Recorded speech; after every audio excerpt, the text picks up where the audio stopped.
that this was the reality of a place in the Northern Cape. And so when I got my NRF grant, my postdoctoral NRF grant, I decided to go to Orania. And so in thinking through why the book exists, it's simply because I'm just a curious person also, right? And so I don't know how many of you know what's on the screen right now. If you can switch on your mic and just tell me if you know the figure that is on the screen. That's Looks like a Lucilo. zombie. It looks like Yeah, a zombie. Yes, that's that's Lucilo. yes. I can't see your name, but whoever's answering, you and I, we are definitely showing our age here. This is Lisilo. Back in the day, yeah, back in the day is a safe phrase. Back in the day, when we used to watch TV, yeah, this thing used to scare me. Like legit. I just could not watch this thing, right? And so this thing would come on and be like, oh my God, what is this? And as an adult, I'm just like, I can't believe this thing even scared me. But right, for those of you who don't know, that's Lisilo. Thing used to play on Simunye, which is now SABC One, and this thing used to scare a lot of us, especially children, right? And of course, for those of you not familiar with Lisilo, I'm sure you are familiar with the term boogeyman, which is part of the title of the book, which really a question whether Orania is really the boogeyman of post-apartheid South Africa. And you know how children are always scared. If you don't go sleep, the boogeyman will come get you. Or as a child, you are told if you must behave, the boogeyman will come get you.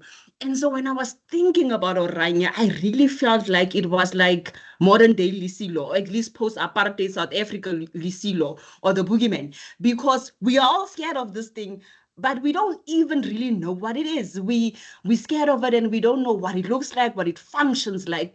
All we rely on is mostly, if you've never been there, and I'm assuming that most of you have never been there, what we hear about it is, what's really repeated in the media over and over again. Oh, it's an apartheid state. Oh, it's where white people stay. Black people can't go there because they'll get killed and you'll never come back. And all of these negative things, right? But those are, my question was really, really, why are we so afraid of something that we don't even know? Because we really don't know. Most people won't go there, so they won't find out what happens there. And if they go there and come back, I guess they also, technically speaking, don't really want to speak about it because it's sort of a taboo-ish in South Africa, because it's, Orania is met with all of this anger and all of this sort of disgust, right? That is really inspired by the media most of the time. And so I really wanted to know, why are we so afraid of something that we do not know of? So the book really essentially is really about demystifying Orania. And I really just spent time trying to figure out, what is it? What is Orania? What do people know it as, and what is it definitely not, right? So the book, I spent, so how I came about, and this also, I guess, speaks to this issue about me actually being on, Orania. So when I decided to go to Orania, one random afternoon, working from home on my couch, I was like, I'll go. But I also knew, because of Orania's reputation, that I couldn't just up and pack my bags and be like, yo, what's up, I'm here. And so I emailed, I took a chance, went to their website and found an email address, and I emailed them, and I'm like, hey, so this is what I do. I attach my consent forms, ethical clearance forms. I'm like, I would like to do research on Orania. I never anticipated an answer, actually. Also, that email was written in Afrikaans, and we'll speak more about this later. And so I got a response like, okay, we'll run this past whoever, and we'll see if you can come. Days, weeks after that, I had permission to come. Everybody sort of gave the nod, she can come. I explained what I wanted to do, that I need participants because I want to have interviews with people about Orania, sort of send through the interview questions, explain them. And of course, you might be sitting there thinking, was this all really necessary? I think it was, because otherwise I would have gained access. And if you think about it, as a Black researcher, gaining access to Orania, there had to be some level of trust, but I also had to follow the protocol of the town. I knew that being a Black skinned person, I couldn't just literally show up there. And so if you need, and this is really talking also about research ethics, the fact that I really wanted to do this. And so I had to navigate my access. And so eventually I got access to Orania, and all was well. There was a date. People knew I was coming. I knew exactly who to look for. And I was going. And I kid you not, I did not sleep the night before I went to Orania. I traveled from another part of the Northern Cape to go to Orania. And on my way, while I was driving, I listened to gospel music and I was singing out loud because I could not believe. And my stomach was in knots and I just could not understand. Why would I put myself in so much trouble? Because for me, it sounded troublesome. And so I got there and I was like, so this is the place. And I knew exactly where to go to meet the person that I had to meet. And I promise you, right now, I actually have tears in my eyes thinking about it, because although there was no physical threat, and this is again about safety, although there was no physical threat, I felt psychologically threatened. And this is not because anybody did anything.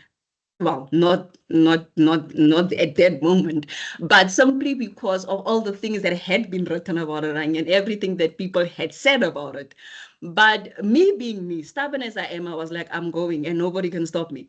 And so I remember sitting outside the venue where we were meeting, the person who sort of facilitated my interviews and subsequently my tour in Orania. And I was sitting outside.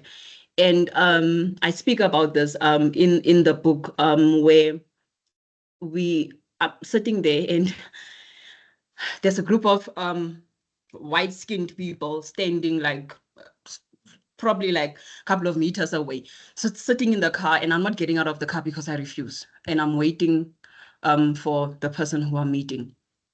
And so this lady comes, she separates herself from the people she was talking to, and she comes towards the car and she knocks on the window and she's like, hi, can I help you? And I'm like, no, I'm meeting.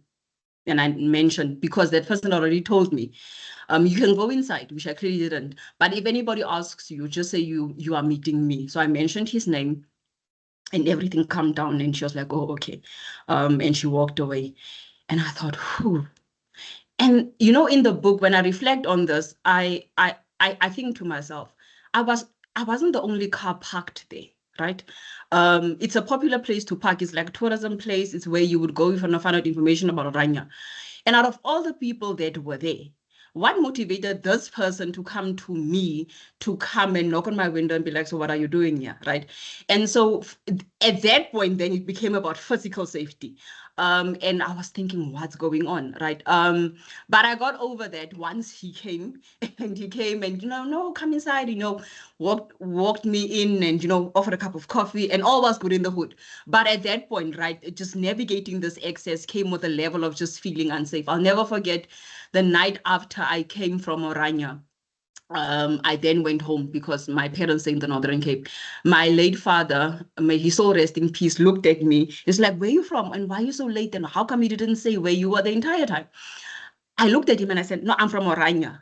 Information I've never shared with him before because I knew how he would react. He looked at me. I swear all the blood ran from his face. He was like, what do you mean you're from Orania? I'm like, I just came from Orania physically. He's like, Orania is in the place where white people stay, like where black people get killed. That place. I'm like, yes. He's like, what were you doing there? I'm like, schoolwork, And I'm like, research? He's like, he walked away. He said, sure. And he just walked away. And I could see from his reaction that he thought I had put myself in harm's way. And I knew, just for a tad bit moment there, I was like, right.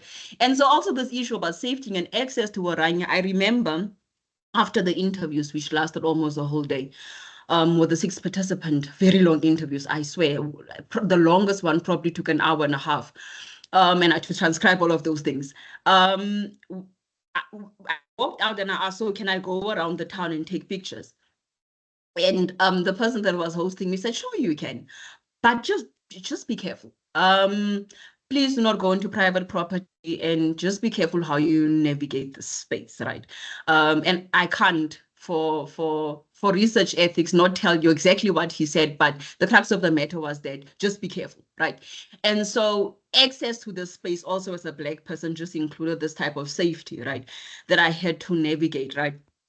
And of course, then the representation. I'm Black. I look like a Black person. I probably sound like a Black person. And so the issue here is that here's a Black person coming into a space where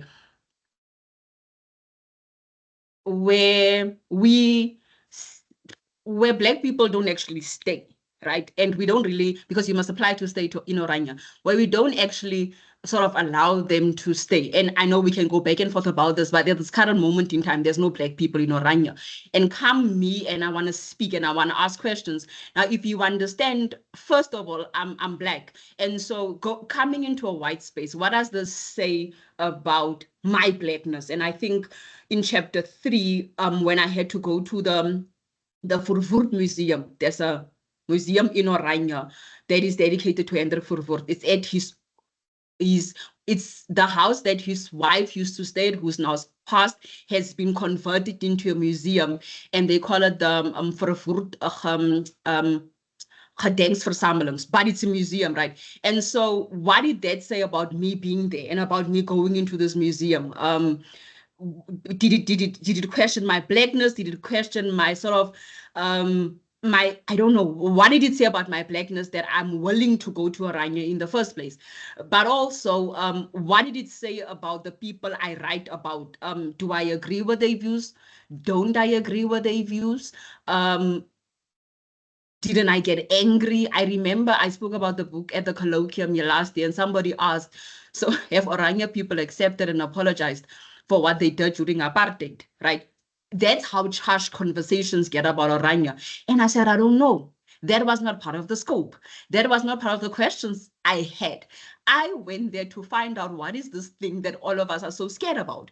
And all of my questions were really focused on trying to sort of figure out what are their values and what are their understandings of life and how they see themselves and ultimately how they see South Africa, because Orania is still in South Africa, right? And so then came the question about, so as a Black person, how do you navigate this space and how do you, again, point of safety, think about the space where you don't feel like you're sort of betraying Black people, but also not where you feel as if you are agreeing or you stand in agreement with what is happening in Orania. So for me, that was also an issue. And I speak about this a lot in the preface of the book, where I say I've read, the works of white scholars that have gone to Orania. And when I read their works, I have scholarly envy, right? When, how integrated they were in the community and how they were just able to speak to Danny Mang Mang and Danny this one. And they were like, and I'm just like, besides the fact that I probably could have asked and they could have said yes, I just did not feel safe enough to do that. And so there's also that element, right, of representation in the book. And I definitely look forward to doing more work with the people in Orania. But there's that element of just entering the space and being aware of what you bring.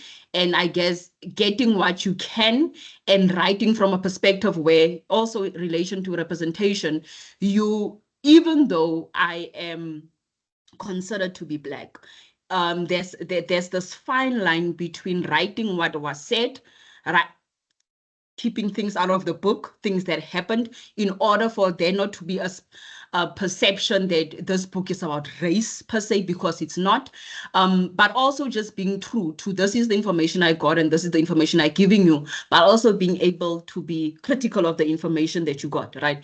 So that was really how it went down with me and my Black skin in Orania. I am Afrikaans speaking, and so all my interviews were conducted in Afrikaans, and really where Afrikaans failed me, the participants were more than welcome to just chip in and help me. And so I guess somebody could ask, if can a person who's Black and does not speak Afrikaans do the type of work that you did? I don't know, but it's not an anomaly for me to speak Afrikaans in the Northern Cape. I am from the province. I do most of my work in Afrikaans. I code switch quite a lot, use 2 languages quite a lot, or 3 sometimes, to be able to establish a rapport with people. And so really, truth be told, for the longest of time, I never quite know what Afrikaans served me up until I got to Orania. I finally saw what God did there. All of those years ago, you know, when I was learning Afrikaans and struggling with the pronunciations, finally it worked. But I also understand that Afrikaans is the language they are trying to preserve in the small town. And so me coming to speak English or any other language just wouldn't have made sense. And so also this speaks to issue of access. While that enabled my access, it still did not mean that I was completely an insider, right? So that's really just an overview of how it felt to have a black skin in Orania, right?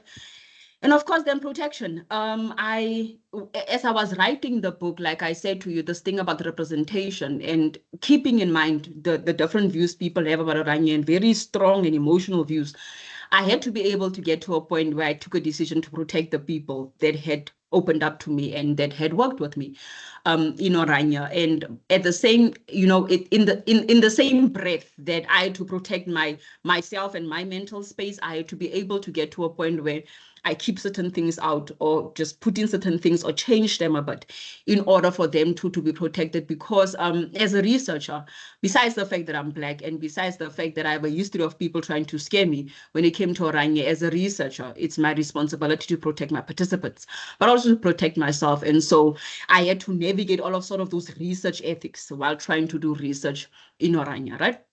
And so that is that about the book. We're moving along. The book is really an academic book. I struggled with this. You know, though I don't know if some of you are that are joining us, but if you are, I'm sorry.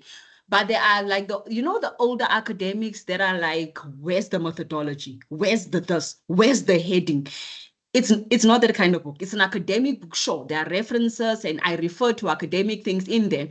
But the reality of the matter is that this is one of the few books that have been written about Oranje. And so the book is written in academic-ish way so that, sorry, academics, non-academic people can enjoy the book too, right? Because we don't really know about this topic.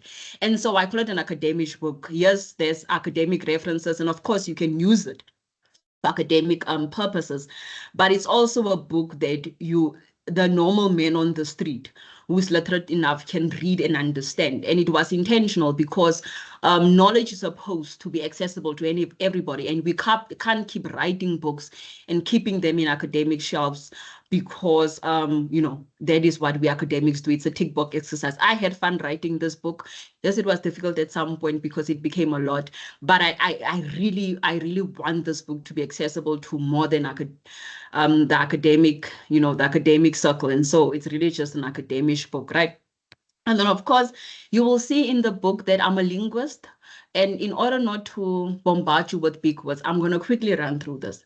I'm a linguist, but I do social linguistics, which means that I focus on how language operates in society, right? And so, but the work that I do, the branch of social linguistics that I do is called linguistic landscape. And so from linguistic landscape is really just the visibility of written language in signs, like a stop sign.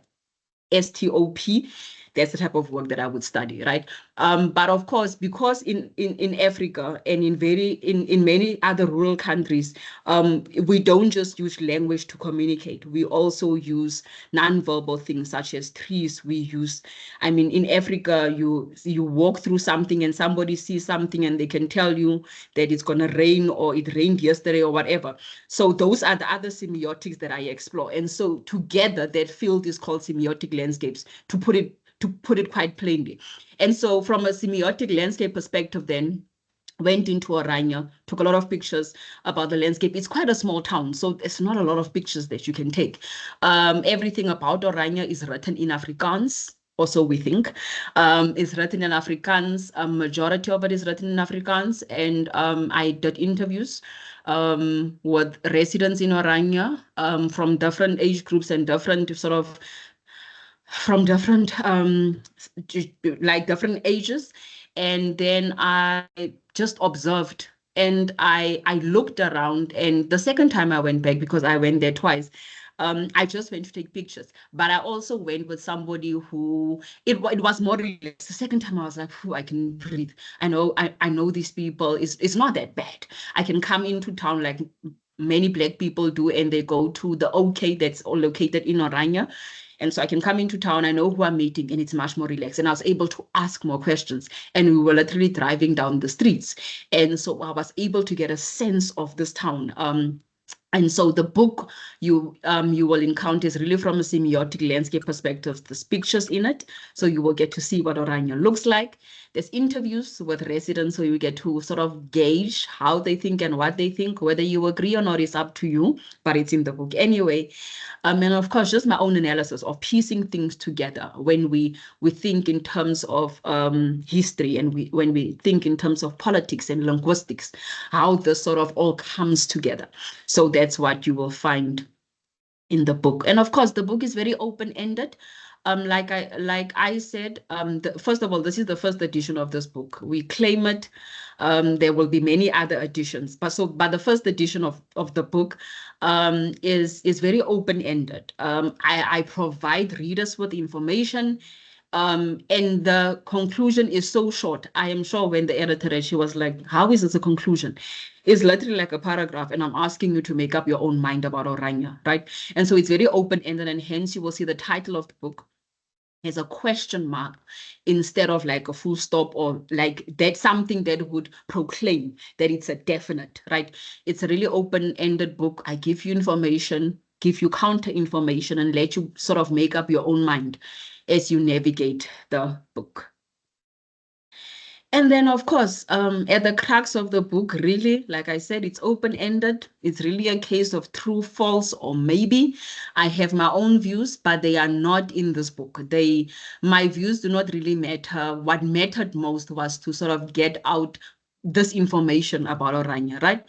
So essentially, then I'm reading with you, and this is an extract from the book. A boogeyman is commonly associated with various terrifying activities, for example, stealing and eating children.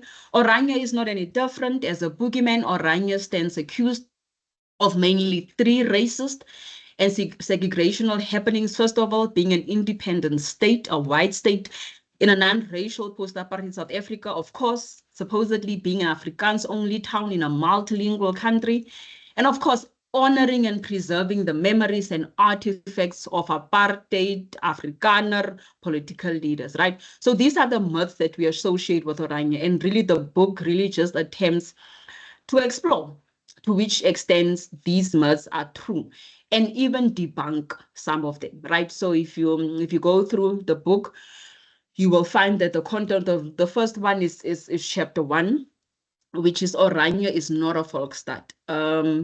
And see, I'm at this difficult point where I want to tell you, like, oh my God, and the book says, and the book says.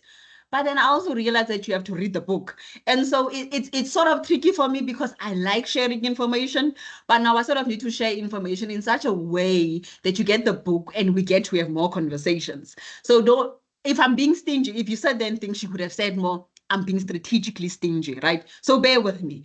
So chapter 1, really, Orania is not a Volksstaat. That's the first myth we get out of the way. If you read all of the newspaper articles, or most of them, and if you read the one word that is commonly associated with Orania is a Volksstaat. But Orania can't be a Volksstaat. I'll give you one reason why it can't be, and read the book to find out what it actually is in terms of sort of legally understanding Orania, because you have to understand it from a legal way. Otherwise, it's not make sense to you and me, right? Orania is not a Volksstaat. A Volksstaat would mean that Orania is an independent state within South Africa. Now, if you read the Constitution of South Africa, it says that the Republic of South Africa is one sovereign state.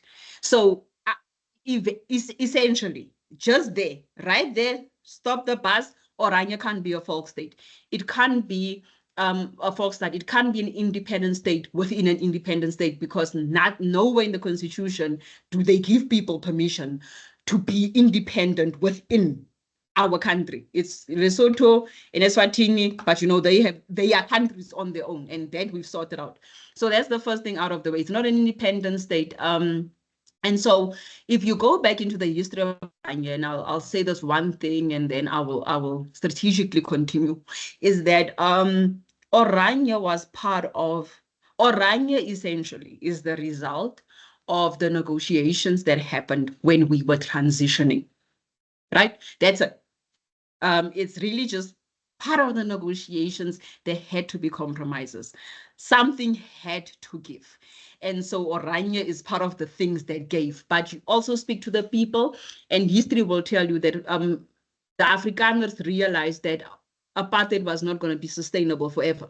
And so they were looking for an alternative way where they could continue governing themselves, right? And so if you think about Orania, in that way, you sort of get to understand how it came about and why it exists. But it's definitely not a false state. It's not an independent state because we are one sovereign country. And yes, Orania is part of South Africa because Orania residents have South African IDs. So they are South Africans, right? Right. And of course, chapter 2 then speaks about Orania not being purely Afrikaans. I know a lot of us assume that, and rightfully so, because they're trying to preserve Afrikaans in Orania. But Orania is not purely Afrikaans.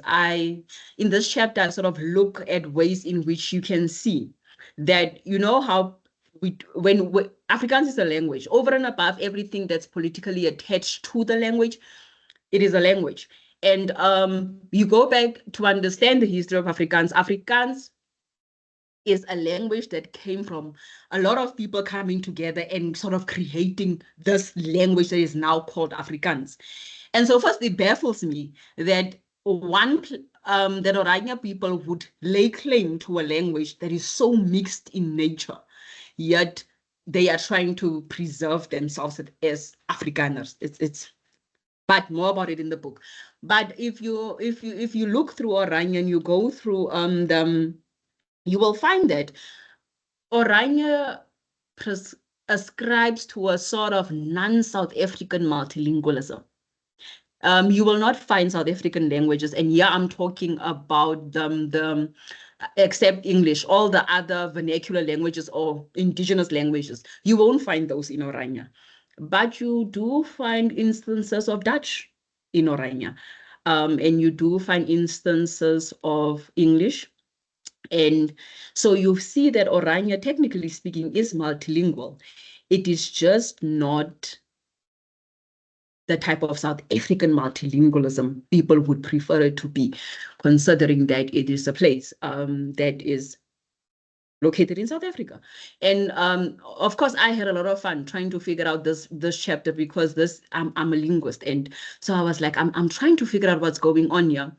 And because Afrikaans, and I spoke to a person who was about to open a business in Orania, and I asked her, so in which language is your sign going to be? Because I study science. And she's like, oh, I'm going to write it in Afrikaans. I'm like, why Afrikaans? And you could use other languages. And she was like, well, my clientele speaks Afrikaans and I'm located in Orania. And so you also find that it's not just, besides the fact that it's not just Afrikaans predominantly, but there is this understanding that it's Afrikaans or nothing. I actually asked one person, what would they do if somebody came to apply to stay in Orania but didn't know Afrikaans? And the person was like, I would suggest that person rethink why they want to stay in Orania if they don't want to speak Afrikaans or can't speak Afrikaans, because it's at the core of what Orania is trying to do, right? Trying to preserve Afrikaans, which is a tricky thing, but that is what they are trying to do, right? But it's not purely Afrikaans. It just does not have your typical South African multilingualism as part of it. And of course, then a chapter I had a lot of fun writing but also a lot of, figuring out things that were staring at me right in the face, but were not really supposed to be known by me. And so this is a chapter in which I describe my visit to the Verwoerd Museum. So the Verwoerd Museum, first of all, came about we were finishing the second time I was in Oranje, we were finishing the tour, and I was taking pictures, and people just happened to be at the museum, which was opposite the sign that I was picturing. And it's like, do you want to go in? I'm like, huh? No. Do I say no? Do I say yes? She's like, come. I mean, at least you would have like a holistic perspective of Orania. And I was like, yo, I'm sure all of my black ancestors turning in their graves. Look at this child.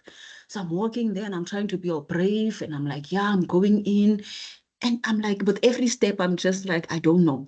And so as we get to the door, they like, oh, we can't take pictures in here. I'm like, sort of defeats the purpose, but okay. And then we are there, and so we walk through, and I'm looking, and that time my stomach's full of matrix, I tell you, and I'm there and I'm busy. And so we get to the room where the rest of the group is, right? And so I'm there, and then I start listening. And I see for Vurut's the suit he was assassinated in, and like a bunch of other things. And I'm listening to this man, but I'm not listening to him, because if I listen to him, again, psychological safety, because I, and I'm like, okay. But then so we come across now we are done, and it's like, so for example, to prove that it's not the way the media, or it's not the way the media makes it out to be, or how they speak about Verwoerd all the time. So he's like, so there's this picture, and this picture is what I consider to be a love letter. It's like a love letter from people in Kutwanong, black people who wrote for Verwoerd's wife a letter following the assassination and subsequently the passing of Verwoerd, and how they are heartbroken, and they refer to her as Mother of Africa, and blah, blah, blah. And I'm just like, oh, no, hold on. What's going on? So, of course, we finished the tour, and I'm like, I'm definitely going to see this love letter. And so there, you're done. And people walk out, and it's like, oh, you can take a picture of the letter. And I'm like, so in all of the museum, the only thing I can take a picture of is the one thing that speaks positively about Verwoerd. I'm like, all right. So I'm there taking the picture. And then I'm like, no. So I read, when I come back eventually, and I read, and I'm like, no, I don't understand. I just don't understand how this letter can be authentic. I don't get it. And this is one of, in the second edition of the book, I look forward to people telling me about this letter and reading the first edition so we can get to the second edition, and people tell me really, really about this letter, that people that claims that black people in Kutwanong that time loved Verwoerd. In the book, I obviously there's a picture of this letter, but I also explain that I think that this letter was part of the sort of the cleansing of Verwoerd's image, sort of telling people that or creating the illusion that black people love Verwoerd. So there's that in chapter 3, which I was just like, I need other people to tell me. So I look forward to you reading the book so you can tell me about this letter, so we can figure out the origins of it. And so we can just because I was just like, how many people have seen this letter? Like, because not a lot of people would walk into the museum, but I wonder how many people have seen this letter. So that is in there too. And of course, the famous monument copy is in the book. I spent some time on top of the copy, which has the statues of the sort of the revered Afrikaans leaders. I spent some time there, listened more than anything else, from a sort of a semiotic perspective. On the copy, you see the entire town, and on the copy is where they have subsequently, when President Mandela visited, Verwoerd was on the copy. And I think there was an outcry that Orania clearly is still apartheid, linked to apartheid, because they, Verwoerd, and they like Verwoerd, and they celebrate Verwoerd. And so Verwoerd was taken off and was replaced with a character you will become familiar with if you read the book. Is called the Klein Reus, like the small giant, which is currently the sort of the mascot of Orania, right? But read the book and you will find out that Verwoerd actually never really sort of died in Orania, or they never stopped having respect and admiring the work that he did. It's just in less subtle ways, and it's in how things are named. It's in the Klein Reus, if you read the history of the Klein Reus. And so you really get to ask yourself, is it true that Orania is really just post-1994 apartheid, Or are they really just preserving Afrikaner history? Like, I guess most people would. They would just preserve their history. So that is essentially chapter 3. And there's like I said, a very short conclusion where I ask you to make up your own mind based on all of this information. So why should you buy this book? I think you should buy the book because if you're an academic, because it's an interdisciplinary book. It touches on linguistics, on sociology, on politics. It touches even on gender memorialization. So I did a comparison in the book between the monument in Orania that is meant to honor women and the monument that is at the Union buildings that is meant to sort of honor the woman of 1956. So there's that comparison. That comparison has never been done before, and that is in the book. The book also has very illuminating things to help people understand that, technically speaking, I read an article that said that Oranje, technically speaking, is like any other township in South Africa, where the townships are predominantly reserved for a specific race, in this case being Black people. So what makes Oranje such an anomaly? There's an argument for another day, but I also sort of touch on that in the book. And also you should buy the book because it's an easy read. It's a very short book. I consider it a short book. It's not filled with too much academic jargon. And the academic jargon that's there is easy enough to explain to, at a most, entry level to your first years, second years, third years, and even postgrad. And of course, you should read the book because if you want to know more about Oranje, you can simply just pick up this book, read it, and be like, now I know what happens there. You'd probably know that it's not a crime for you to go there. It's just private property. So it's not a Volksstad, it's private property. And as with most private properties in South Africa, you need to be mindful of how you behave when you are on that private property. And I am really tired of speaking. So if you want to reach out to me, my email address, my work email address, the first one, Etunisa, and then my website, and then LinkedIn if you want to get in touch with me. And Yako, I'm going to hand over to you.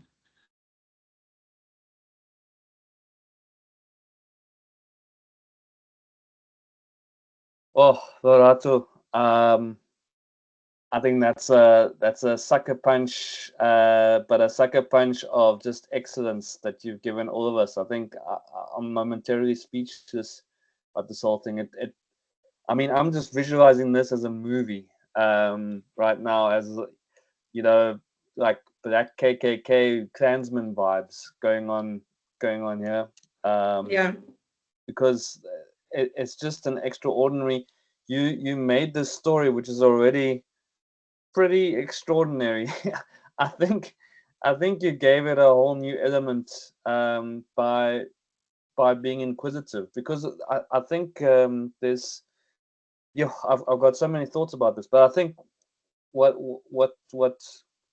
pushes us all about what we think about Orania are the narratives driven by the media about it. And I'm very keen. I've never been there, despite my surname. I've never been there. I know I'll be accepted with open arms and maybe a white horse or two, which sucks because I can't ride a horse. Neither can Eugene Blanche, but never mind that. The fact is that there's this reaction, or there's this this narrative that's been created where we don't know what's going on behind the Boerewors curtain of Oranje, and what you have managed to do was to cut right through and get a glimpse from a black perspective. And I think it's also from a normal South African perspective of what the hell actually goes on there. And I mean, also the fact that there's so many variables going on here. How they treated you, would this have been different if I were there? Would this have been different if if say a black couple arrived there? What, like, there's so many scenarios playing off in my head about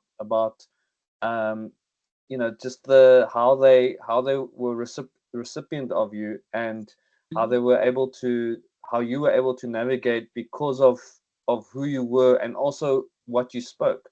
I think your greatest weapon there, or your protection, I would say, was Afrikaans. I think Afrikaans goes a long way, and it's quite ironic. But Afrikaans goes a long way in I would almost say appeasing the right wing, but also these Afrikaner nationalists. If you are able to speak it, you're still black, but at least you're an Afrikaner black, and you know what I'm saying. And there's this kind of like, we are softening the blow a little here. So there's at least now, instead of complete shutdown, there's an element of, okay, come see what you want. We're going to allow you to come in. Yeah. So I just think, whoa, there's so many things to take out of this. I'm trying to dot down your email address so I can get a first-hand signed copy from you for this book, because this is just gonna be an insane read. I can only imagine. And yeah, what the hell is up with that letter? That is something that's something crazy. Yeah. But I'm hogging the floor. Let me follow on, and I'm going to ask my colleagues, ask Nair to open the floor up. She's chair. I see she's got hands up. Nair, you don't have to put hands up. This is your show. Our show, but you go for it, Nair. It's so much better when you chair it.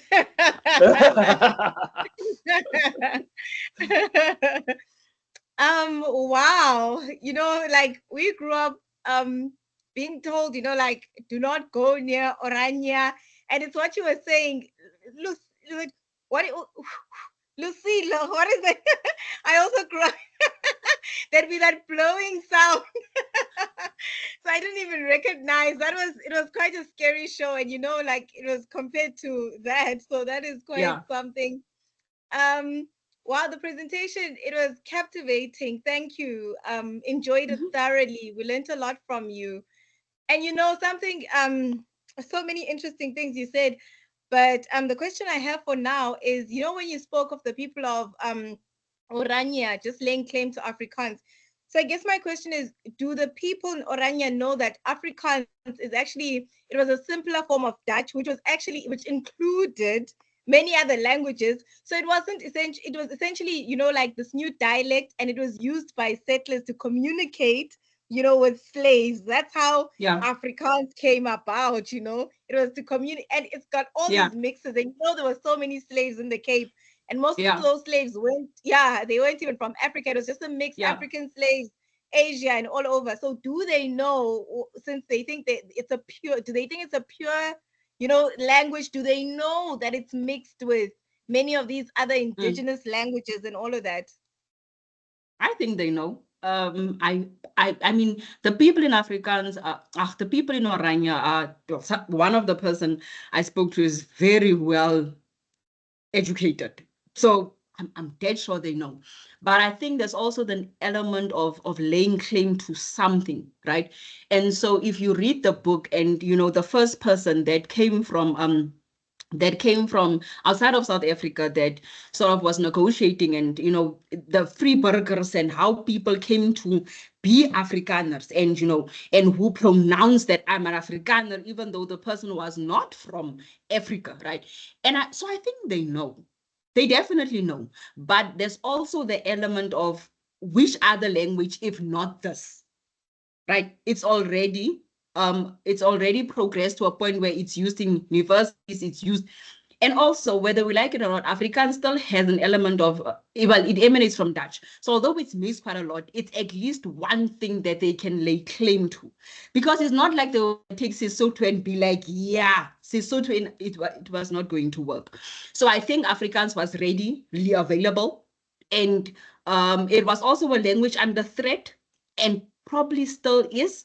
And so they could take it, but the taking of it, though, became problematic because of the connotations associated with Afrikaans due to apartheid, right? And so I think they know. I think they're very much aware. But I also remember I was sitting opposite one of the participants, and she said, you know what? We know history. We know our history, and we know South Africans' history. And we're not proud of everything we did, but we own it. We did some things wrong, we did some things right. So I think Afrikaans is one of those things where, yes, it might not be a pure language, but at least it has some element of Dutch, and it is something that is their own. And I put that in quotation marks because, again, it can't exactly be their own, right? Because of how it came about. But they know. I'm dead sure they know. Thank you, thank you. I can see Yaku's comment is saying Afrikaans was sold to white Afrikaners. Let me remove this. Afrikaans was sold to white Afrikaners as their language during the 1920s. So this is part of their identity. Yes. It says they're mine as well. Thank you, Yaku. I see you, Yaku. I see you. I see you. Yeah, thank you, Lorato. Baie dankie. But you see, the point is, and also Lindy Koorts, Dr. Lindy Koorts was on here a couple of weeks ago, and also on a Facebook a few weeks ago, she posted a thing on white, or on what is Afrikaner, what is an Afrikaner, and that that you get these variants of white Afrikanerness, black Afrikanerness, colored colored Afrikaner.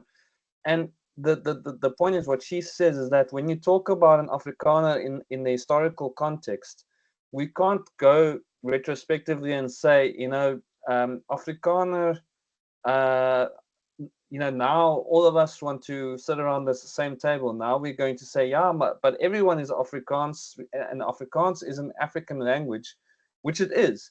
But it's very complex. Its history is extremely complex, and when you look at how its history is inextricable to racialized politics, and racialized identity politics, then it becomes a much more complex conversation. And then Afrikaner isn't about black and colored. It's predominantly about white, because that is what the nationalists were pushing for.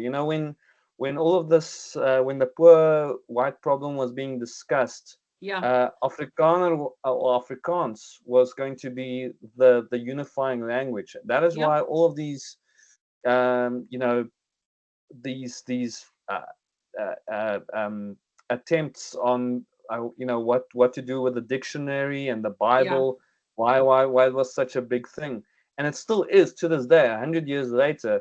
The FRK and all of those organizations still celebrate, and rightfully so. But the thing is, we can't celebrate the heritage of Afrikaans without admitting that this was weaponized by the Afrikaner Nats during the 20s, 30s, and 40s, eventually leading to Afrikaner ness, or Afrikaans as a language, evolving into the language of the oppressor, which is sad, because today we see it as a universal language. Ek en jy kan lekker praat, jy weet, but 70 years ons kon nie so lekker praat nie, jy weet. And that's the point. That's so it's a as you say, and I'm so glad that you raised it. It's an awkward conversation, and I think to raise it with the Oraniers, that's a bit of an iffy that's a bit of an iffy case, and it's something, and I think you're right. You can't but know that it is a Creole language of sorts, that it is imposed, or impure, as they would say. So I don't think that there's any doubt that they know it, but it's about as you say, I think there's a very delicate balance between Afrikaner, the preservation of Afrikaner heritage, and also Yeah. what I dotted down here quickly was also that there tends to be this reaction to identity politics in a post-apartheid South Africa, Yeah. where these Oranians are saying, well, we do admit to our faults, and so we are Yeah. preserving our history with warts and all. We're preserving because Yeah. Yeah. we're not guaranteed that outside of this space our history is going to be preserved in a post-apartheid setting, with all Yeah. statues being removed and Mm-hmm. roads must fall and all of that stuff. So Mm-hmm. there seems to be this reaction to identity politics, Yeah. which is gaining ground in Orania, and that is why you will get the kleine reus and all of these types Yeah. of symbols that push, because that is the space where these things can still grow. But that's just Yeah. my 2 cents to it. Sorry. No worries.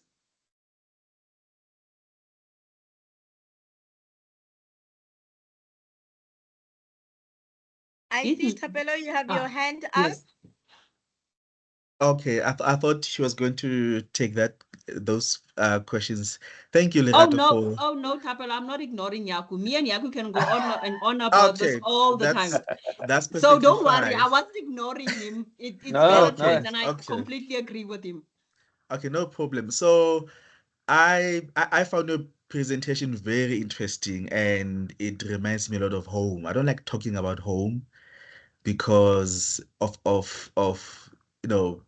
how violent space it is for me psychologically. Yeah, But I'm from the Free State, a yeah, very yeah, small farming town in Hoopstad, and grew up in a township, literally, or maybe figuratively, you can say I grew up right outside the Lager effect. If you are an Afrikaner, it's difficult to get out. If you're not an Afrikaner, it's difficult to get in. yeah, And I see how you've somehow dealt with that question of how do you position yourself in Orania. yeah, yeah.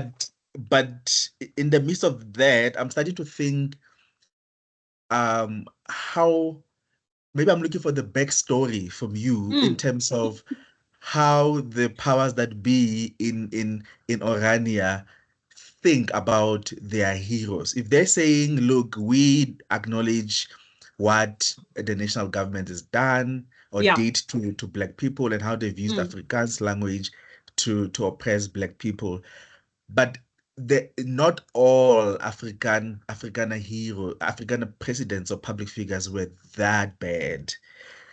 And it brings me back to that. I feel yeah, like there's that contradiction. Yes, it's easier to pin Dr. Verwoerd and say because yeah, his yeah, wife lived there, let's lose him.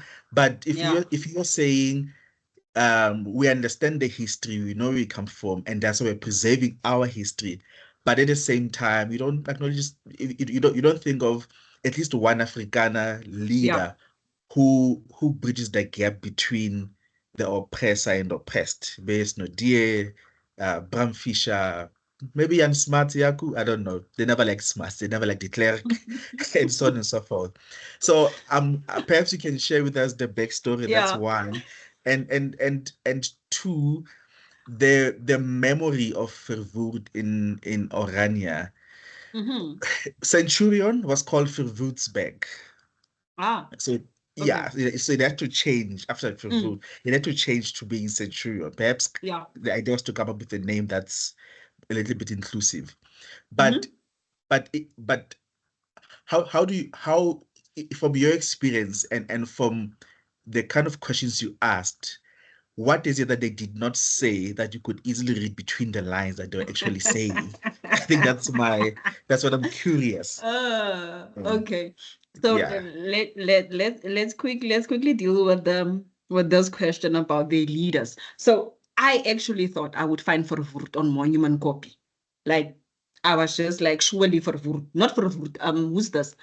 The clerk. I was like surely. I mean, yeah, no, not even.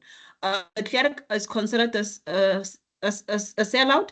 Also, if you read, de Klerk and Mandela at some point in the negotiations came a guy that his name eludes me now, but the game that came to the guy that started the Freedom Front Plus, right? The Freedom Front Plus and self-determination and Volksstad, yeah, like yeah. And so de Klerk was like, no, you know what? Let's not do that. Let's not do the Volksstad right now. So that's why de Klerk is not make sure. But I definitely get the sense when I was on the copy. And I actually asked the question, and somebody said, you're definitely not going to find Helen Zalo on the copy. And I realized there is certain people that are praised in Orania. Let me be very specific and say it's certain men, right? So when I speak about this gender type of thing, on the copy, all of those people are men, right? And even King Rias, the small giant, he's male, right? But the female sort of monument, the monument that sort of commemorates the Afrikaner woman is next to the swimming pool. You could miss it. It's called the Cook Sister Monument. You could miss it. But you know, all of these great men that they consider fought for the Afrikaner, meant something positive to the Afrikaner, are up there and they are praised. So in terms of that's how that works. If they consider you to be good, if you've made the cut, you are there. Straydom is there. Straydom is there. Kruger is there. King Race is right in the middle of all of those things. Verwoerd is there, right? So it's sort of those men that they think really fought for Afrikaners. The thing about taking off statues and replacing them, I went to a school in Kimberley. It used to be called, I think, Laerskool Verwoerd. Could be wrong, but it was called that. And so the name changed to, I think, to Keninkwana or something. But the name changed. It's now a black person's name, right? And they had a statue of Verwoerd close to, I think, the hall of the school. It's no longer there. And so I asked the principal, where did the statue go? Lo and behold, she was like, one day, one random day, I met this man at a shopping mall or whatever, and I was speaking about the statue or whatever. And then the person said they would trade for the statue, this head bust, this Verwoerd head bust. And so you find that there's a lot of revering of Verwoerd that goes on in Orania. And he's the one person that stands out, that they consistently praise, even in the most subtle ways, right? So that happens, and it's mostly male. Straydom is there, and those people are there. Why did I forget your first question? Tapelo, please help me.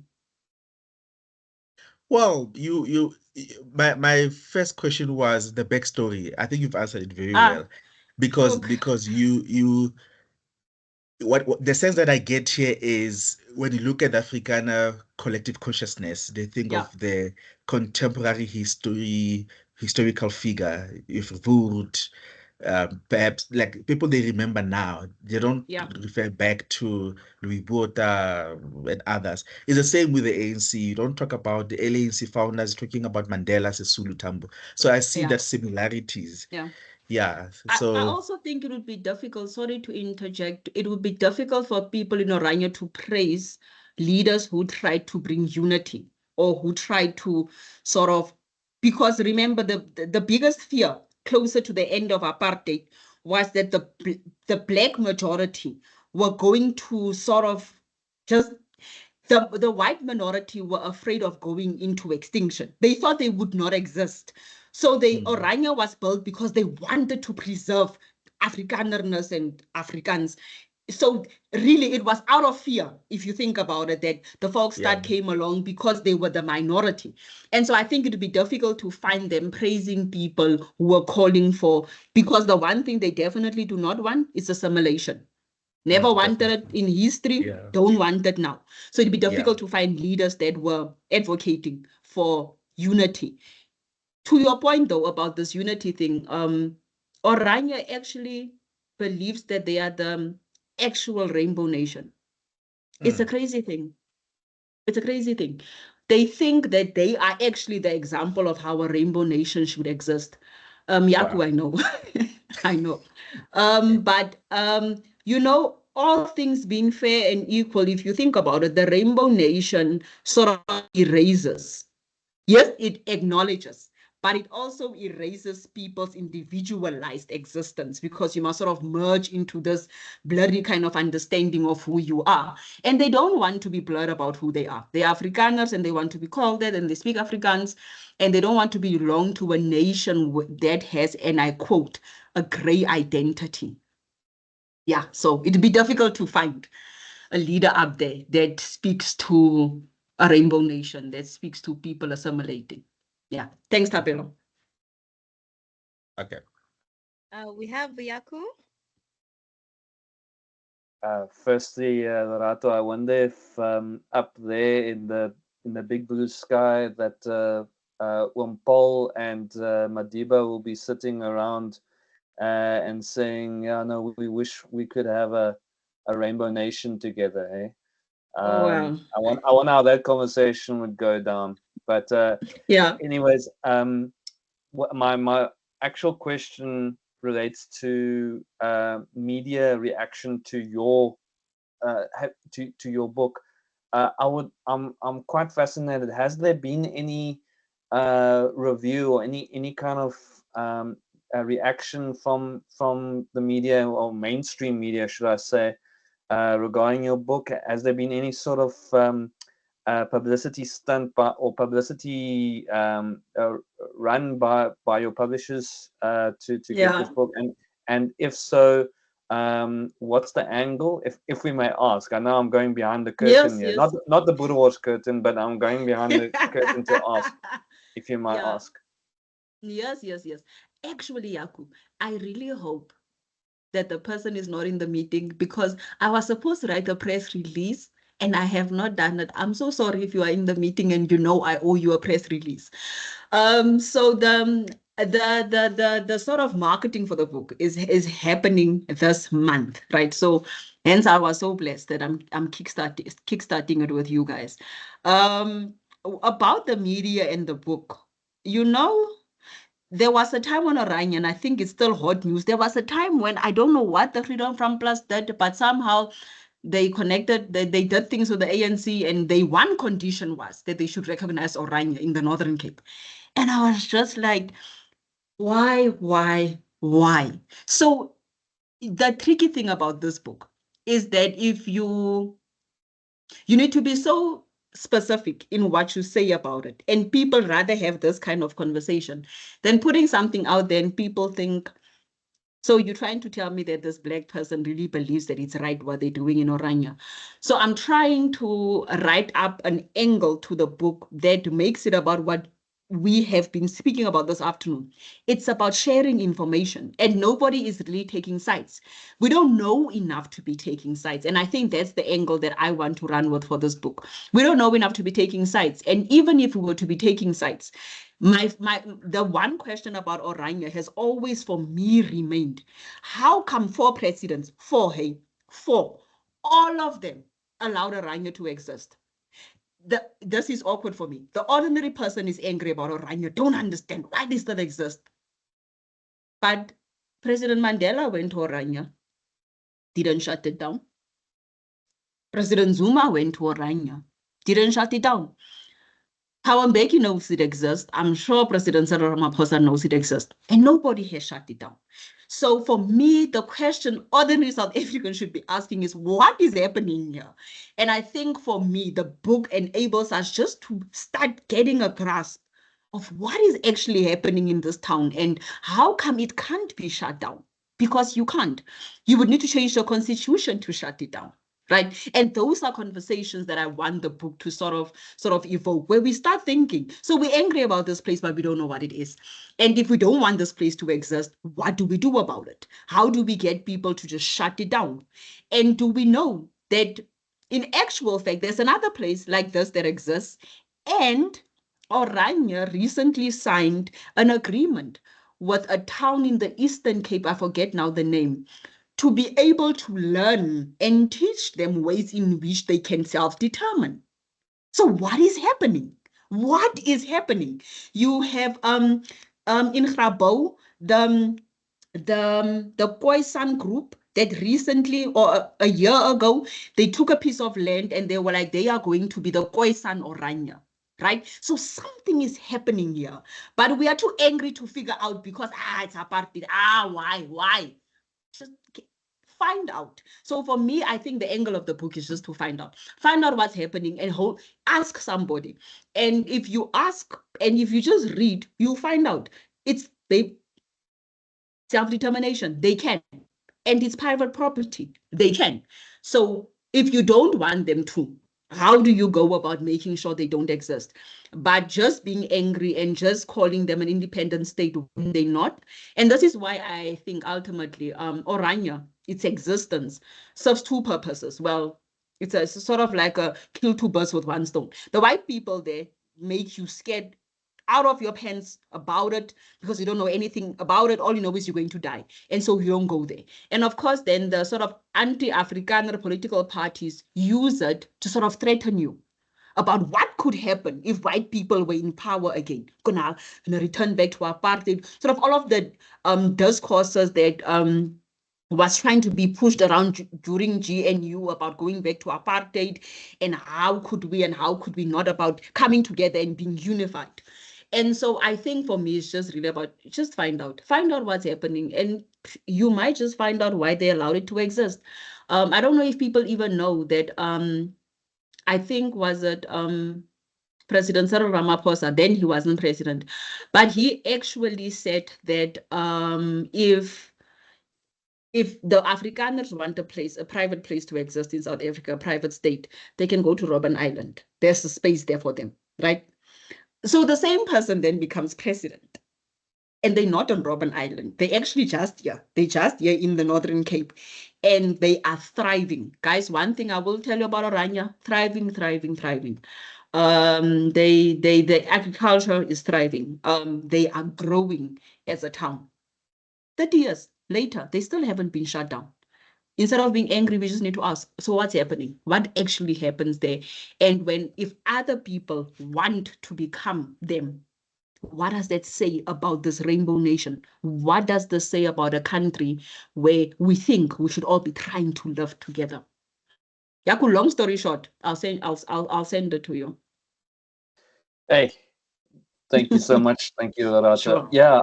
There was a weird thing sometime last year. There was also the South African, just out of the blue, released a thing on Orania and what is happening, and it's almost like a baiting article. I don't want to say race baiting because it's just going and putting up like, where is Orania now, or what is going on in Orania, kind of thing. And I was actually quite surprised at the comments, on Facebook to see there were so many black people that were going on, and it was also, leading up to elections.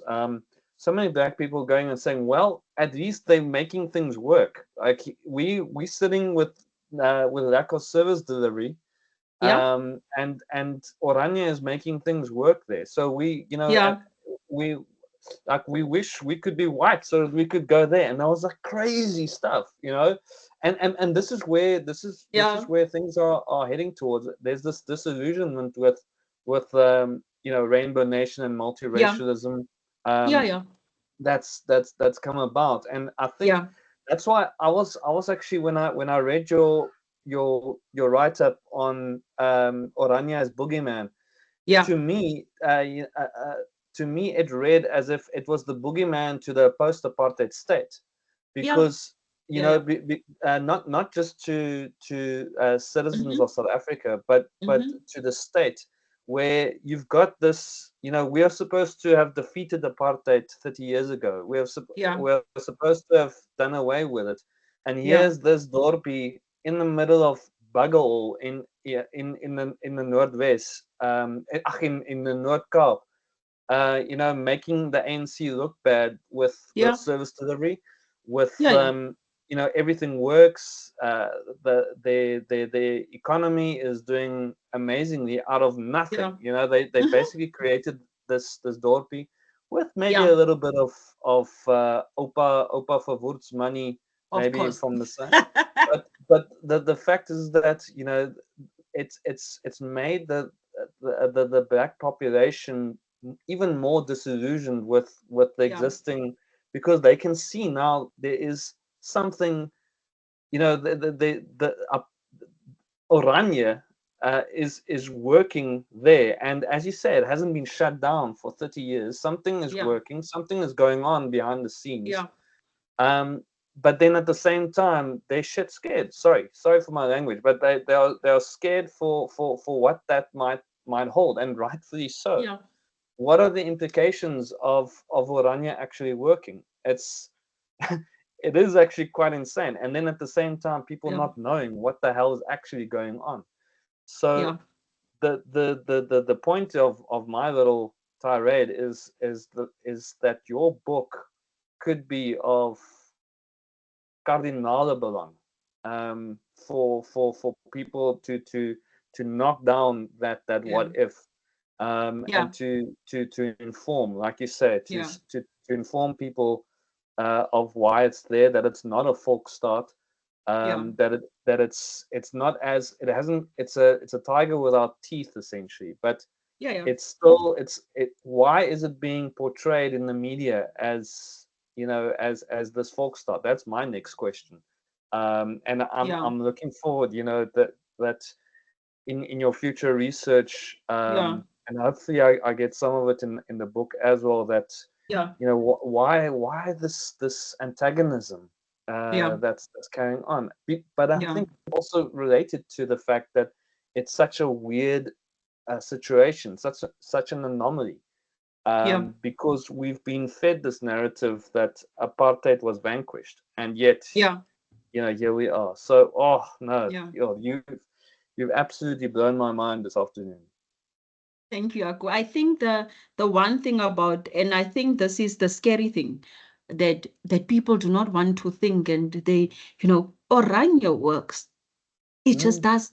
It might not be the most inclusive way, but when I say Orania works, I'm talking in terms of service delivery. I'm talking in terms of having priorities in place. I'm talking in terms of making sure that the roads work and making sure that the place is safe and children can play at night. It works. And this is the South Africa that we want to see. We want things to work. And so I think this antagonism against Orania. Yes, they are small town. And of course, it's easy to work with much fewer people. But the reality of the matter is that it can't be that there's nothing we can absolutely not learn from them just because we assume that they are somehow linked to apartheid. And so that is the scary part. It's to sit down and for the ANC to think, but it works. It just works. They get signage, right? They are very clear on their policies. This goes and this does not go. They are intentional about keeping the place safe. In the book, I speak about the Orania Manifesto, right? Because they have a board up when you enter town that reads sort of like a manifesto, that reads sort of like why you should stay in Orania and that it's safe. And I thought that's where I want to stay. Not necessarily in Orania, but I want to stay in a place where there's certain morals in place, right? Yes. Where we know that there's right and wrong, right? I want to stay in a place that's safe. I want to stay in a place where there's economic growth all the time. I want to stay in a place. This other guy was explaining how for them in their town, and they do all of their work, and we can go back and forth about Orania not hiring black people, but he was speaking about how if there's a grandmother who clearly is too old to be mowing her own lawn, they'll just go in the weekend as guys and go do that. I want to stay in such a place. And so I think to your point, Yaku, there is certain things about Orania, if we look past our anger about only white people staying there, there is certain things that we can start asking. And I think this is what has happened with the place in the Eastern Cape, where somebody said it's not all that bad. There's something that we can learn from them. But are we able to learn from a place that we consider the enemy and we antagonize it because it does not want to adhere to what we perceive to be a rainbow nation. And even the concept of the rainbow nation has failed. I mean, you can read about it. I'm not thumbsucking. It has failed. You know it has failed because you live in the spaces we all live in, and you know it doesn't work. We all know it doesn't work, but it's the same thing with Heritage Day. And Kapil, I see your hand. I'm really sorry, but I see your hand. It's the same thing with Heritage Day. I'm sorry I took over your chair ladyship. So you're doing great. Thank you. We see with this idea of Heritage Day. I don't like Heritage Day. I don't celebrate Heritage Day. I'm not gonna wear whatever people want me to wear just so I can sort of be reminded that I belong to a certain ethnic group and that I'm supposed to be speaking a specific language. They don't also, Orania public holidays and South African public holidays, two separate things. They don't share the same holidays that we share. And so Heritage Day for me, I think they have Afrikaans Taaldag. They have a day where they celebrate Afrikaans, but not necessarily heritage like we celebrated. In Orania is Taaldag. We all come together. Afrikaans is great. Yay. We are great. Yay. What do we do in South Africa? We try to bring 11 sort of ethnic groups together. And we're like, yeah, we are supposed to be rainbowed, but individually we are great. And so instead of Heritage Day just has the sense of, if you look at how Heritage Day is celebrated in South Africa, you will understand that we are actually divided but united by one sort of term that's hanging called the Rainbow Nation. Because why would we insist, right, on people showing their division, right? And then the rest of the year, we're like, okay, go ahead. Be happy, you are Rainbow Nation. So I think also, of course, there's good in celebrating Heritage Day because here we are speaking about languages and identity. But I think there's a different way. Same with the Constitution. I don't know if people know this, but when they were negotiating the Constitution, we were never going to have this many languages. Because what has happened with the languages of South Africa is that what the post-apartheid government did, they took the South African languages in their conceptualization as separate entities, and they put them in the Constitution. And so when you think about it, South Africans, yes, we are all one when the Springboks play and when the Proteas play and Banyana play. But when we sit, we say, no, I'm Zulu, and no, you Xhosa. And that type of mentality is reinforced in the Constitution because the South African government did not take time to think about the fact that languages divide people and that there's a different way to think about ethnic groups. And we just took it, put it in the Constitution, and we said, look, all of you recognized official languages, ethnic groups, Bob is your uncle. So I think there's a lot of things to learn from Orania and how we think about things. But again, we don't want, yes, definitely the radio stations. I don't like that vibe. I listen to Radio 2000 because they speak all languages. I can't be listening to supposedly Mujudini FM because Kimujuan or somebody said Kimujuan. Kishap. I just listen to Radio 2000. Okay, I'm going off key. Tapelo, please. Sorry. Tapelo, please come through. No, it's okay. Yes. There are a few points that I wish to make based on what you've been saying. It's like this is all like thinking as Black people, especially Black people who grew up in Afrikaner township, so to speak. Yeah. That it's a question of, just like colonialism, there are a lot of things that colonialists brought, like horse riding, you name them. And we decided from now on, they are part of our culture, they're part of who we are. So the same applies with what many Black people have taken as part of their culture that was brought by Afrikaans or Afrikanerdom, if you like. And I don't beg Orania to understand that. But what I would challenge them on is to think, in as much as Orania is a private land, that gives them the right to do whatever they want to do with it. But it doesn't help if there isn't some form of reconciliation. And I'm not talking about Mandela's reconciliation, but they cannot exist on their own in as much as they provide quite good reason why they want to preserve the language, because your culture is influenced by other cultures. So whether you like it or not, you cannot run away from that.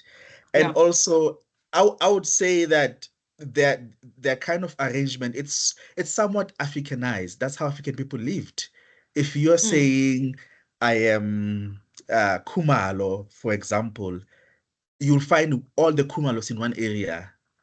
The place would be Yeah. called Kwakumalo because that's where Yeah. all the Yeah. Kumalos are found. So Yeah. it's nothing new in this in this sense.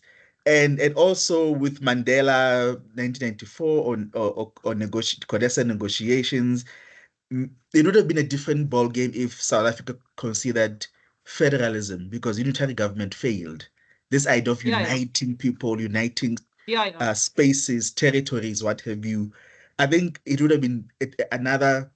We would be living in a different South Africa altogether if we said Yeah. we thought, okay, we had Bantustans. What do we do? How does that Yeah. help in terms of building a nation? How does that help? So Yeah. building a nation clearly proved that for you to do it well, you don't need a unitary state. You need a federal state Yeah. Yeah. to Yeah. allow everyone to be whoever they want to be, but Yeah. that also leaving you the question mark, in as much as we all want to be who we want to be, how do we reconcile our differences? Because we live in one territory at the end of the day. Yeah. So Orania cannot think of existing on their existence on Yeah. their own, what have you. Lastly, Yaku, uh, if you read J.M. Coetzee's books and why he wrote some of them and why he left South Africa, you get to realize that we haven't had that conversation as a people. Like in my hometown, for example, using it as an example, we haven't had that conversation to say, but why are we scared of each other? Why are we not talking? I can speak your language. I sacrificed my home language of Sesotho and enriched it with some of the Afrikaans terminologies. I no longer have a rich vocabulary of Sesotho anymore because we borrowed a lot of Afrikaans terms and literally broke them down or made them sound like Sesotho. So we ended up accepting that, okay, apartheid was there, it oppressed us, what have you, but what can we take home with? What can we write home about in that regard? So I think if we were to have that conversation, things would be different, and without involving politicians, of course. Yes. You are right. I don't think, in actual fact, Orania only exists because of a clause. Well, the self-determination clause in the constitution and the fact that they bought private land to self-determine on. But if the constitution were to change, Orania wouldn't exist. 2/3 majority and people decide, you know what, we are changing this constitution like we could a couple of years ago, but okay. And then we change it, and then we're taking out this clause and we're changing a couple of things, and we're putting in a clause specifically that there's very specific. You cannot want to open your own country in this country. You will be shut down. Then Orania won't exist. So to the point of reconciliation, I think that's a conversation that somebody probably should have for the people in Orania, that you do know you stay in South Africa, right?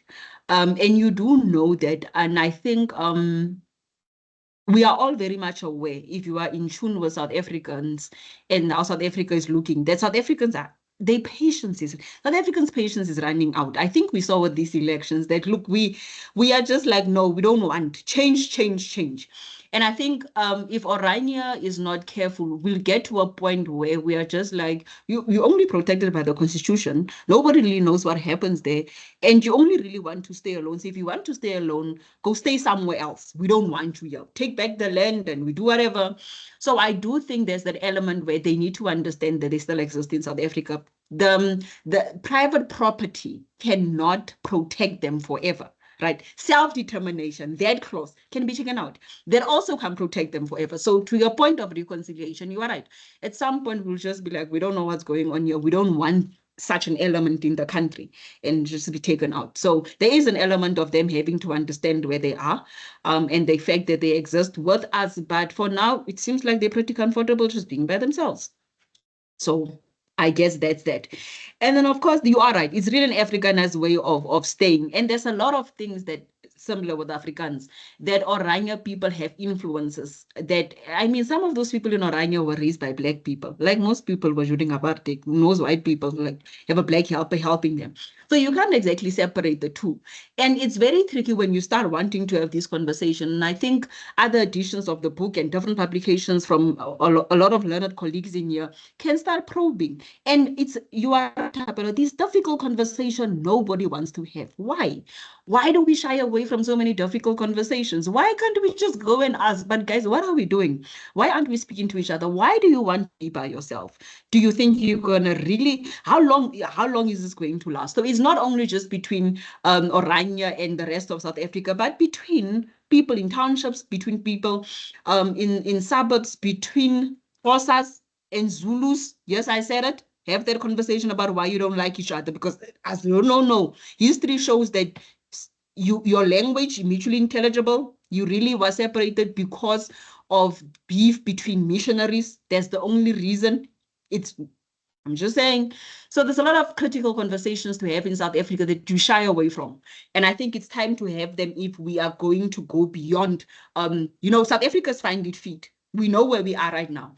And Orania needs to be part of that conversation. We have we know where we are. We've come here and we know what we're willing to tolerate and not tolerate. And we know that we're not a rainbow nation, but we really want to coexist with each other. So how do we do that in a way that is acceptable to everybody? To your point about federalism and a unitary state, and how do we because people had to choose they had to choose how to govern when they were busy negotiating. And obviously majority rule won, and that's what we went with. But is it still working? Right? So yes, Thapelo, I completely agree with you. Maybe I'm really gonna hand back to you now. Like I feel like I'm yeah.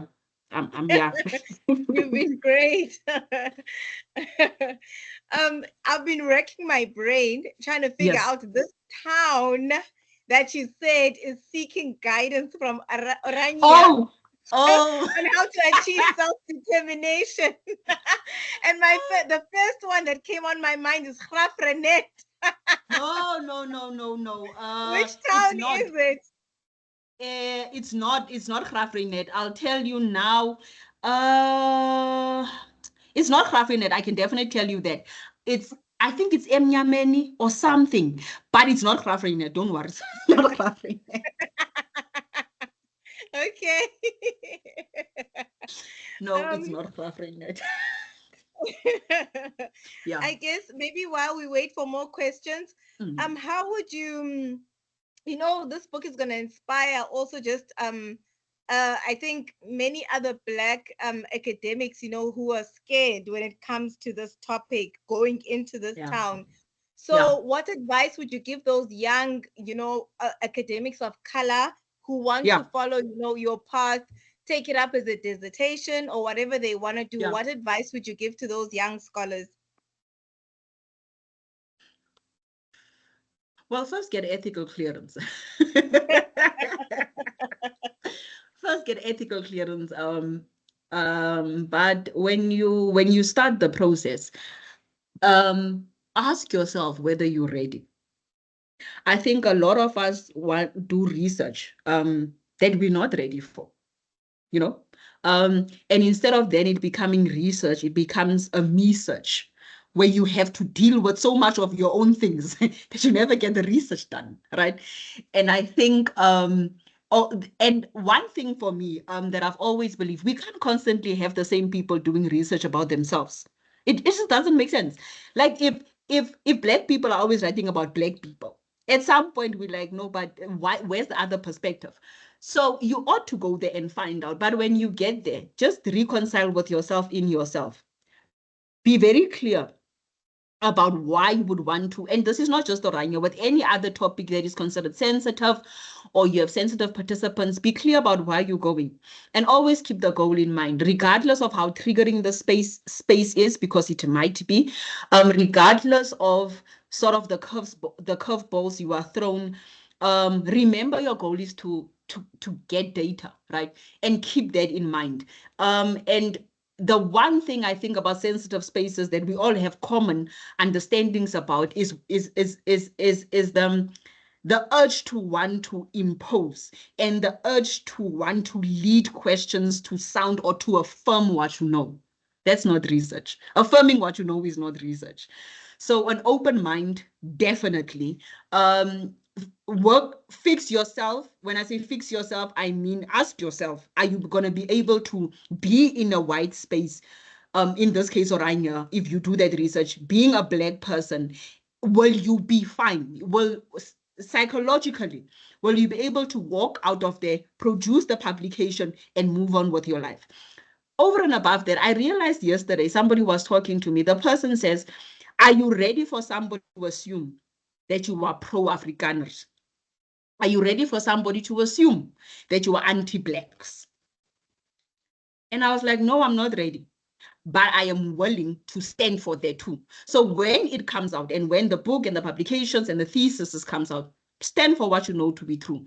But in order for you to stand, you should have been able to do the research and have kept the research top priority, not your own traumas, not your own dramas, not your own assumptions, the research.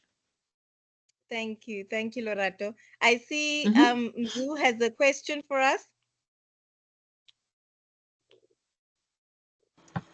Good afternoon to you all colleagues, and thank you so much, Lorato, for this research. I think it is the right time to actually dig deep into our history with deviating from the anger, deviating from that, so that we will be able to actually learn much from what has happened, because as when we speak of the South African history, the Afrikaans history is included, the British history is included. So I think from us who have maybe been on the oppressive side, I think if we will deviate a bit from the end, I think there's so much which we can learn, which we can, because with the town Orania, as you mentioned in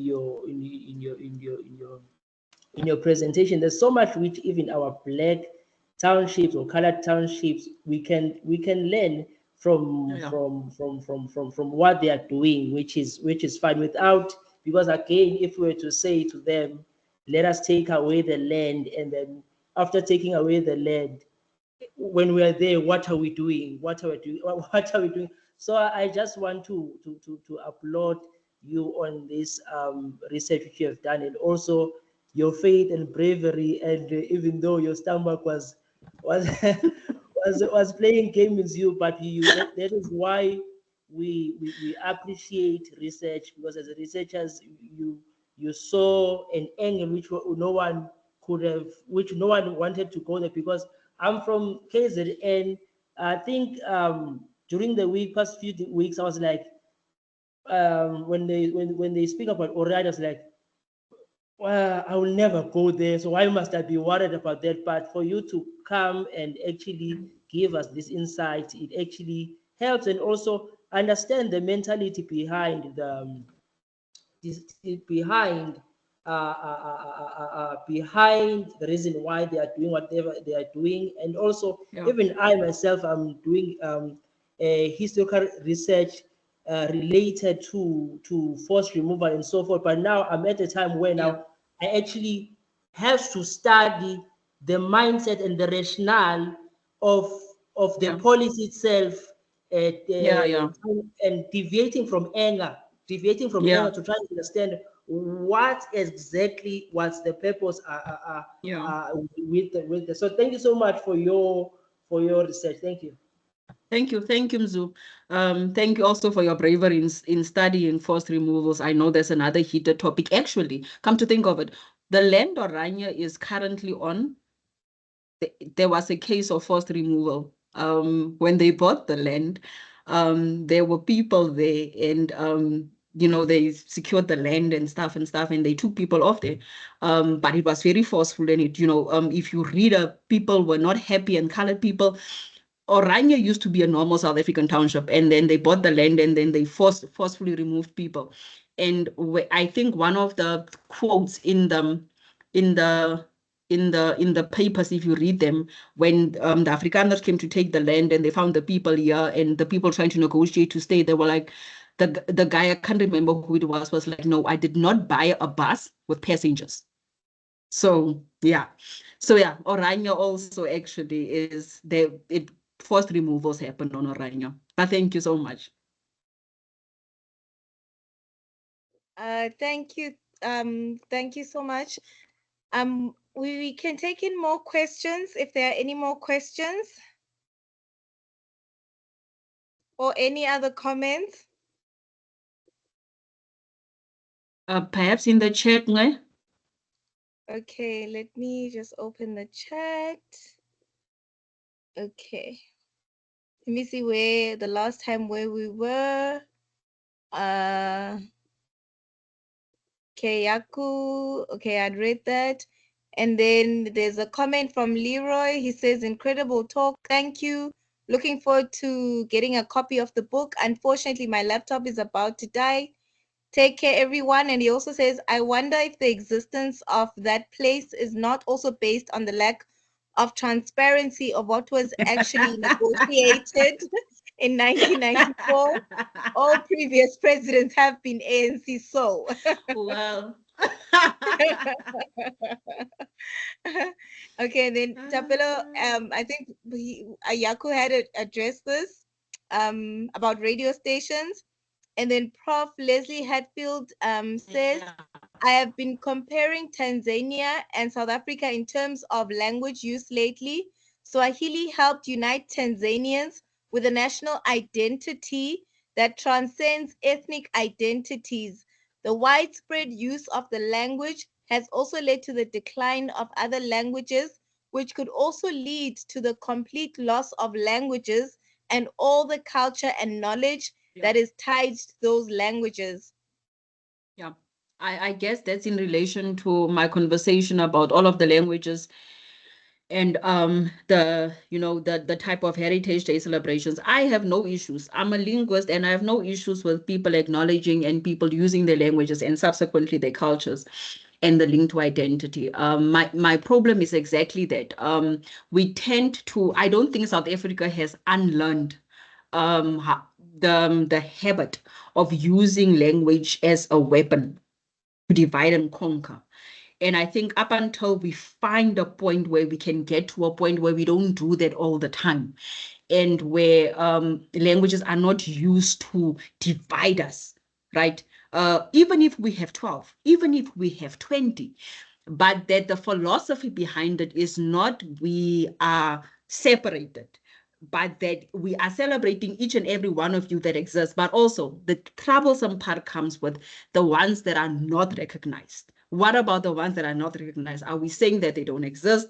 Are we saying that they are not people, that they don't have an identity? And I think it's murky waters, but I definitely do think that we can find a way to use language in a way that unifies us. Can I just say my mother is here? Thank you so much for coming through, Mom. I see you. I appreciate you so much. And I miss you too. I'll see you soon, though. Just shout out. I think Yaku's hand was up. Yes, Yaku?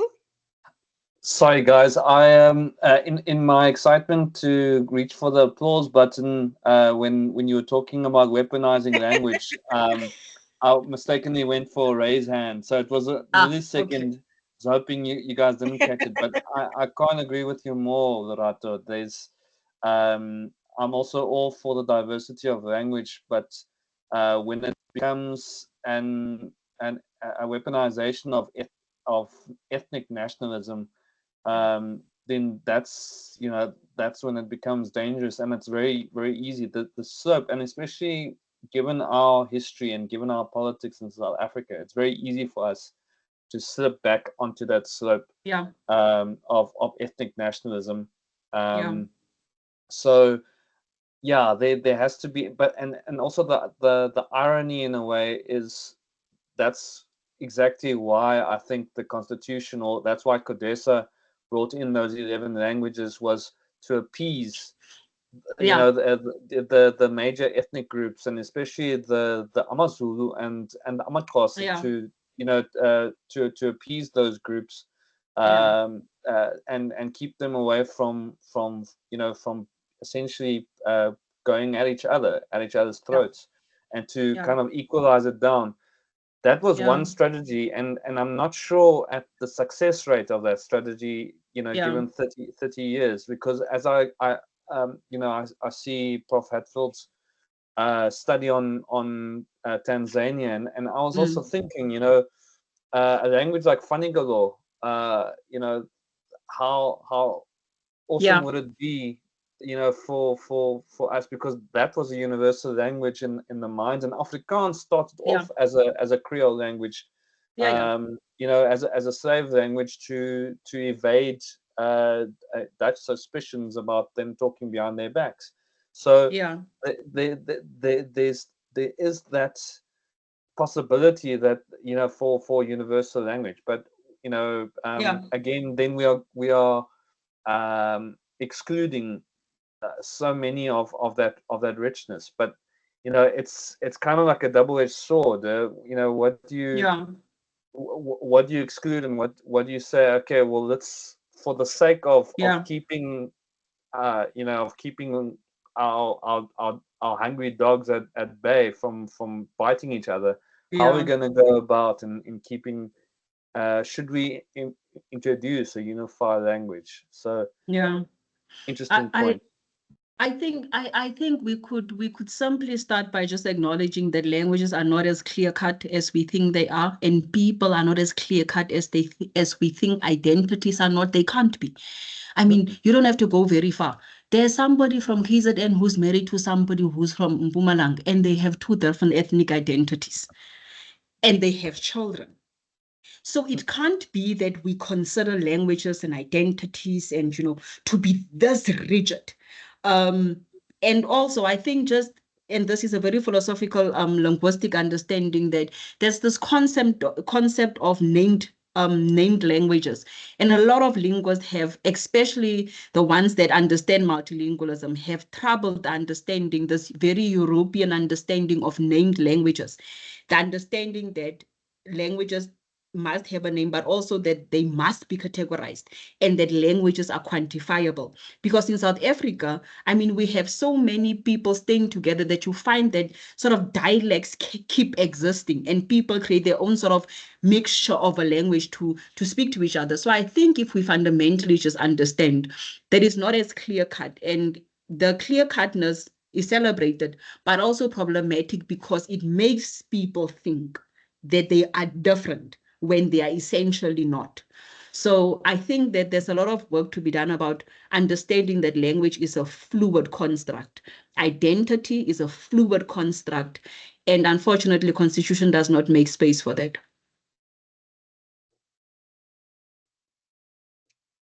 Thank you, Doc. Thank you, Doc. I saw that Prof. Leslie had her hand up. Yes, I thank you so much for this. I'm very much looking forward to reading the book. I think we're running low on time. I'm not entirely. So I was just going to say that I think a major thing is we also in the US are thinking about identity and bringing together. And again, with my experience in Tanzania, I think that a major thing that you're hitting at too is that it's not just it's the hierarchy that comes in that's the problem, right? It's not the existence of multiple, but the hierarchy, and that that those power structures, that the ideas behind what it means to have a different language or to be different, right? If there's a hierarchy tied to it, then that's the fundamental issue. Yeah. Thank you. Thank you. Okay. Don't know if any more people have any questions, but the other thing I was curious about is the crime rate. Because I heard you say that children play in the streets at night. Yep. So what is the law? Oh, Lord. Orania supposedly has a very low crime rate. Of course, it does not mean that it's crime free, but I think they have been able to get to a point where they all share common vision. I mean, I think part of the application of going to Orania actually is to check if you have a criminal record. I think one of my participants hinted, no, not hinted, she mentioned that. And if you have a criminal record, why do you have one and what does that mean for them? And I think that's one of the ways in which they sort of curb the crime in their town. But they generally have a low crime rate. They're not crime free, they have a low crime rate though. But they take these things seriously. I'm tempted to say they take things seriously that the South Africa I grew up in used to take seriously. I already said it. The South Africa I grew up in, I took certain things seriously. I think we just had a lot more right and wrong. And I think Orania still holds to those very traditional norms of right and wrong, not only in terms of crime rates and sort of lawlessness, but also in terms of, I asked them, and this is in closing, all of the street names are written obviously in Afrikaans, but they are not commemorative. That means that no street name in Orania is named after a person. The only one of the things that are commemorative is the museum, which is named after Vervoer, because the museum is about him. And the lady said to me, that is because we don't want to make people gods. We have one God. And so if we name roads and stuff after people, we will equate those people to sort of a God status, and we don't want to. So our names, they place names and the street names are named after animals and gemstones and stuff. And so I think it's because they have a very clear vision of who they are and what they want to be.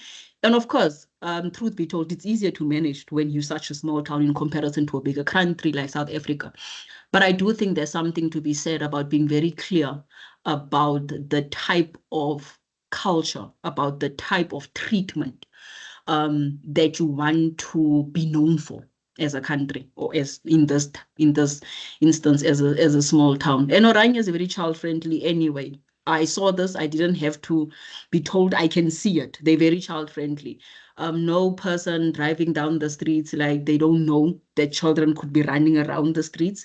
So it's very orderly. And again, I'm not speaking to Orania, I'm not saying this and this. I'm just saying that this is the reality of their town. I'm sure it's a reality of maybe other suburbs and maybe other townships in South Africa.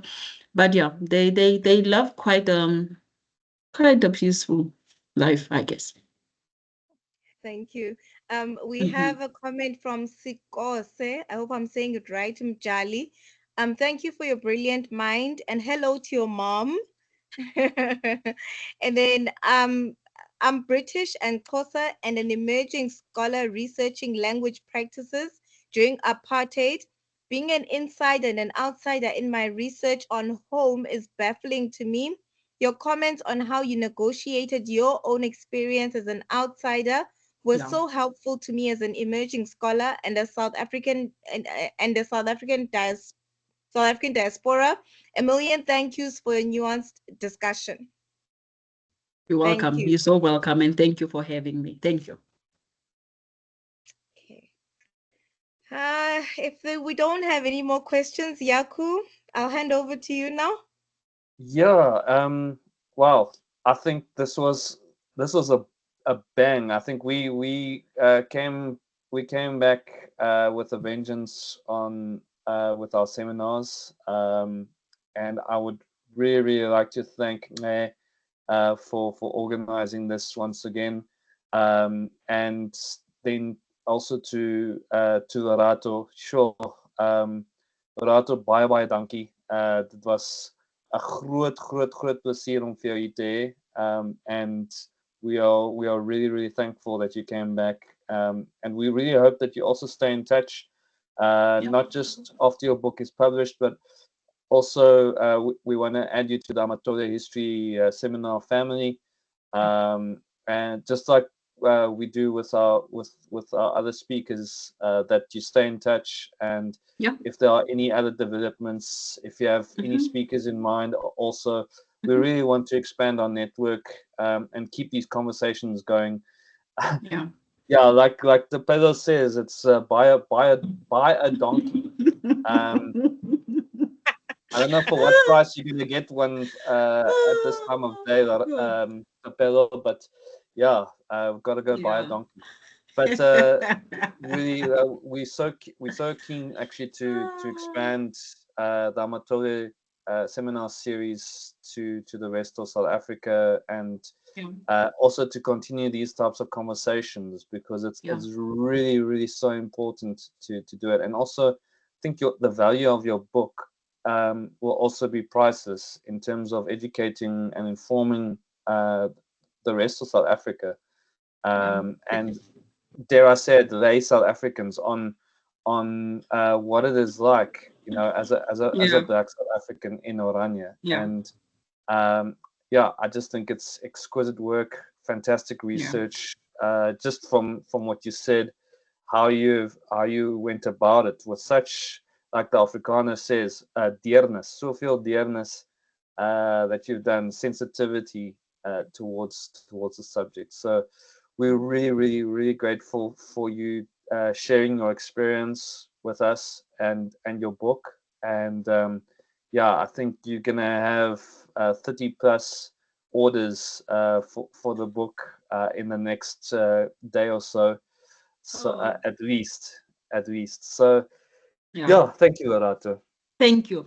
Nge and Yaku, thank you so much for having me. You are what is right with academia. So thank you so much. May you continue to treat each and every presenter and probably every human being you interact with so much kindness and just such grace. And just just carrying them. And recognizing that really in the space we all just want to learn and we all just want to belong. So thank you so much for that. To the rest of the audience member, including all my family and all my loved ones, thank you. I appreciate you so much for coming through. This is my first talk about the book. Phew, and it was a lot, but you guys carried me and I really appreciate you. So thank you so much for having me and keep well. Thank you so much. Thank you. And we know you are one person who wants to make your work available beyond academic corridors. Yes. So you'll find this on our YouTube channel and we'll send you the link. Lovely. Thank you so much. And I'll gladly share it. Have a good night, everybody, and God bless. See you. You too. Thank you. Thank you, everyone. Bye. Thank you very much. Thank you, everyone. Bye. Bye. Thank you.